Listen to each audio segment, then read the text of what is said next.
नमस्कार साथियों, मेरा नाम है अजय मौर्य और स्वागत है आप लोगों का अजय सर जी यूट्यूब चैनल पर।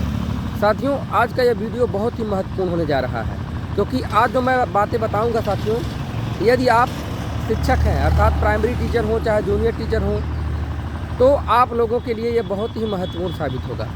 साथियों, मैं आपको बताना चाहता हूँ कि यदि आप प्राइमरी टीचर हैं या जूनियर टीचर हैं, तो आप अपने पत्नी को अवश्य टीचर बनने की जो योग्यता है उतना योग्यता आप लोग उनको दिलवा दीजिए।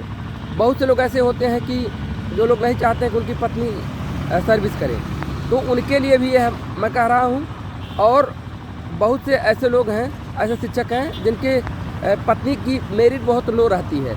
वो सोचते हैं कि पूरी डिग्री अगर दिलवा के क्या करूँगा, उनका सिलेक्शन नहीं हो पाएगा क्योंकि मेरिट उनकी लो है। तब भी बता रहा हूँ, चाहे मेरिट चाहे जितनी लो हो, उससे आपका कोई लेना देना नहीं। क्यों मैं ऐसा कर रहा हूँ, मैं आपको रीज़न बता रहा हूँ।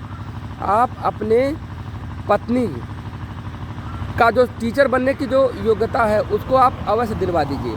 क्योंकि देखिए साथियों, आप लोग जानते होंगे कि एक दौर था कि जब यह रहता था कि किसी भी मनुष्य के बारे में आप कह सकते थे कि यह इतना दिन जीवित रह सकते हैं। आप देखिए, पिताजी जीवित हैं, पुत्र मर जा रहे हैं।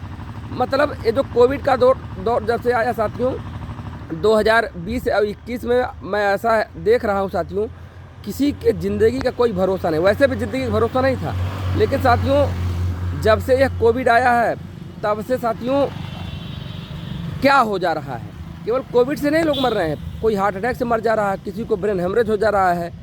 मतलब आप लोग खुद मूल्यांकन कीजिए कि ऐसी ऐसी घटनाएं आपके सामने देखने को मिल जा रही हैं कि जिसमें नवयुवक तो ज़िंदगी का कोई भरोसा नहीं है। अगर आप अपने पत्नी को पूरी योग्यता दिलवा के रखेंगे, तो उस स्थिति में अगर कहीं से कोई घटना घटती है, मैं नहीं चाहता हूँ, मैं नहीं कह रहा हूँ कि किसी के साथ एक घटना घटे, मैं चाहता भी नहीं हूँ, लेकिन अगर घट जाती है तो उनकी पत्नी जो है वह अध्यापिका हो जाएंगी, मृतक आश्रित में। और यदि आप मिनिमम योग्यता नहीं दिलवाएंगे, उस स्थिति में बताना चाहता हूं, तब आपकी पत्नी जो है वह चपरासी की नौकरी उनको करनी होगी। और मैं नहीं चाहता हूं कि चपरासी की नौकरी ही रहे। अगर आप पूरी योग्यता दिलवा देंगे, उस स्थिति में एकदम वो सहायक अध्यापिका हो जाएंगी और ज़िंदगी जो है आराम करने का मतलब क्या है कि जो भी आपके बच्चे हैं बढ़िया से पढ़ लिख लेंगे और उनको सारी सुविधाएं मिल जाएंगी। अन्यथा की स्थिति में साथियों फिर वही है कि चपरासी की स्केल भी कम रहेगी, फिर तमाम प्रकार की जिम्मेदारियां बढ़ जाती हैं। तो मैं तो यही कहूँगा साथियों कि पूरी योग्यता जो है, योग्यता क्या है, ग्रेजुएशन करवा दीजिए, चाहे डीएलएड हो चाहे बीएड हो करवाने के बाद।